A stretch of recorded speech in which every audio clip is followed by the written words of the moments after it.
భక్తివన్న ప్రేక్షకులకు శుభోదయం 20/11/2025 స్వస్తి శ్రీ చాంద్రమాన విశ్వావసునామ సంవత్సరం దక్షిణాయనం శరదృతువు కార్తీక మాసం కృష్ణపక్ష అమావాస్య గురువారం అమావాస్య ఉదయం 10:35 వరకు ఈరోజు ఉంది.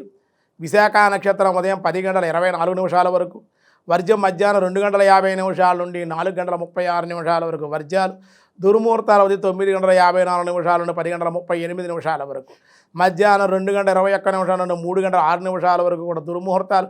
సూర్యోదయం 6:11, సూర్యాస్తమయం 5:20. అమృతిగా రాత్రి 1:29 నుండి 3:15 వరకు, రాహుకాలం మధ్యాహ్నం 1:30 3 గంటల వరకు రాహుకాలం. శోభన యోగం ఉదయం 10:15, నాగవం 10:35 ఉదయం, కిస్తుంకరణం రాత్రి 11:40 అని చెప్పబడుతోంది. ఈరోజు అమావాస్య కాబట్టి పితృదేవతల ప్రీత్యర్థం పితృయజ్ఞాలు, తిలతర్పణాలు, స్వయంపాకం, సాహిత్యం అన్ని ఇచ్చుకోవాలి. అనురాధ కార్తీ ప్రారంభం. రేపు కార్తీక చివరి రోజు స్నానాలు, పాడ్యమి స్నానాలు. కార్తీక మాసం వెళ్ళిపోయి రేపటి నుంచి కూడా మార్గశిర మాసం ప్రారంభమవుతుంది. దీపాలు విడిచిపెట్టి పోలీస్ వర్గానికి పంపించేటువంటి రోజు రేపే కాబట్టి రేపే ఆ కార్యక్రమం చేయాలని తెలియజేస్తూ ఉన్నాం. దినారంభ చక్రంలో ఈరోజు ముందుగా మేషరాశి.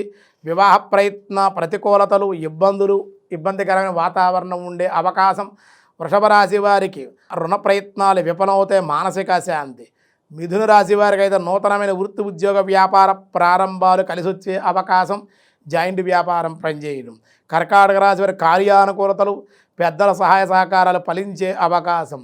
సింహరాశి వారి వివాదాలకు దూరంగా ఉండడం వల్ల అన్ని విధాలుగా యోగ్యం. కన్యారాశి వారి ఏ పని చేసినా ఇబ్బందులు, క్రింద వారి వల్ల మాటలు పడుట, కోపం అధికం. తులారాశి వారి కార్య విఘ్నాలు, అశాంతి, అశుభ వార్తలు వినే అవకాశం. వృశ్చిక రాశి వారికి ధనమునకు ఇబ్బందులు, రావలసిన ధనము అందకపోవుట ఉండే అవకాశం. ధనస్సు రాశి వారికి సెక్యులేషన్ అనుకూలం, నూతన వస్తు వస్త్ర లాభాలు. మకర రాశి వారి దూర ప్రాంత ప్రయాణాలు, విహారయాత్రలు చేసే అవకాశం. కుంభరాశి వారికి దురుసుగా మాట్లాడటం వలన నష్టాలు, అవమానాలు పొందే అవకాశం ఉంది, కొంచెం జాగ్రత్తగా ఉండాలి. మీనరాశి వారి స్త్రీ సౌఖ్యం, కార్యానుకూలత, వివాహ యోగ్యత, అనుకోని ప్రయాణాలు, కుటుంబ ఆనందం.